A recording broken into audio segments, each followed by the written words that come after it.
When the photo first come out, I was devastated. I didn't know what to do. I just felt like running and hiding, but I didn't. I couldn't because the media was straight there straight away.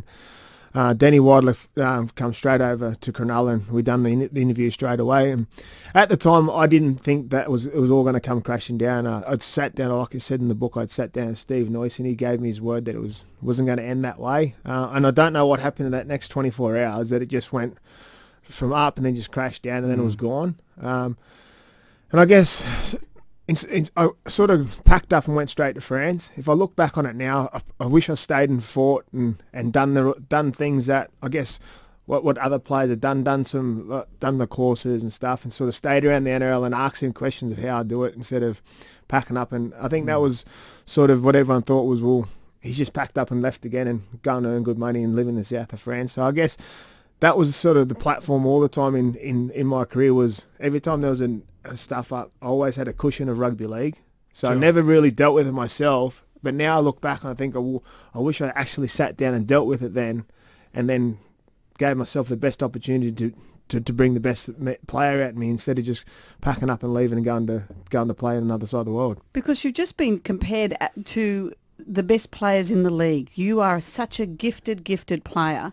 Do you look back at those sliding door moments in your life, and now you're saying you want to do coaching, you want to close the door in a way on some of the notorious stuff, but what have you learnt from those? There have been a couple of them where you say, I could have gone one way or the other. What have you learnt about yourself to stop that happening again? And are we fair enough to ask that of you? I don't know. Yeah, definitely. Like it's like my life's evolving every day. Obviously, you're not in the spotlight as much as that I used to be, so that definitely helps. But it's just knowing your limits and knowing who you are. And I still say it now. I wake up some mornings like if I've had a drink, going, oh shit. And luckily I've done nothing wrong, but like I think it's just a thing because I've done the wrong thing in the past. I wake up and if I don't really remember something, it's like, oh, have I stuffed up? And, Sure. But It's a hard way to live. It has been. No, but when I was playing, that was every time I went out. It was like because I was trying to numb everything that was going on outside of rugby league, and I was just enjoying that moment, and then waking up and then just fingers crossed come Wednesday that nothing had happened. Yeah. So it wasn't a good way to live, and obviously, so I've fixed that, and obviously getting older, and you don't obviously have everything there in front of you all the time. So. But yeah, it's a good question. What did you think when the Sportsbet people said, "Oh, do you want to do this ad?" Did you? Obviously, I thought about it for a little bit, and We think it's funny. yeah, well, I think everyone thinks it's funny, other than the Daily Telegraph seems to always have an issue with what I do. But with an organisation like that coming to me, like they are a sponsor of the NRL, and if they've forgot about it, hopefully it shows that I get lots of messages about it. There's a lot of coverage about it, and there's a few negative, but it shows that people have moved on from it. And I moved on from it a long time ago because it was a stupid thing in my career. And I'd be like the first things I've done at Canberra, obviously drink, drive and stuff. Sure. They're things that I should be, that people should be still reminding me of, which I'm ashamed of. And I'm ashamed of the bubbler because obviously it ends in, and it's not a good look. No. And I'm going to have to live with it. But But it shouldn't, and this is the thing I say to you, Todd, it shouldn't define your life. You are a spectacular league player. I think you've got a lot to offer the world. I would hate to see you in a situation where the rest of your life you're defined by this. But then when I saw the Sportsbet ad, I went, it's a double-edged sword, isn't it? So hopefully as time goes on, and I thought I want to get out there that doing the book is not to forget about everything. It's because, like I said, my memories of rugby league is of my life before the book, while the book was on, is I love it. It's like it creates who you are.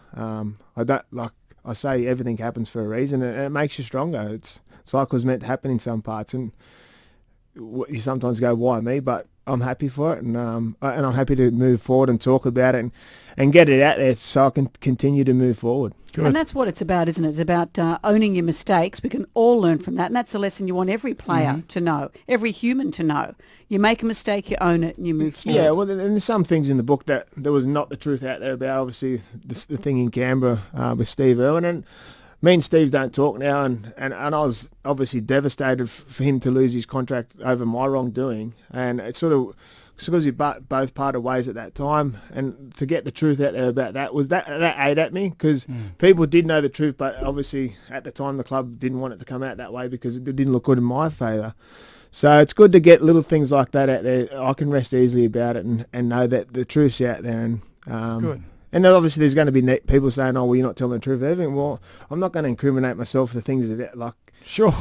Everyone, like, if people can't, like, if everyone does something wrong, that it just doesn't make the media. I think you've got enough in the book, mate. I don't think you have to. I think it's. How about that Wednesday where you drop the eggs? Where were you? That's what it got to. When the Kennedy assassination happened, where were you, Todd Carney? Where were you? Who knows? Yeah, I might have been.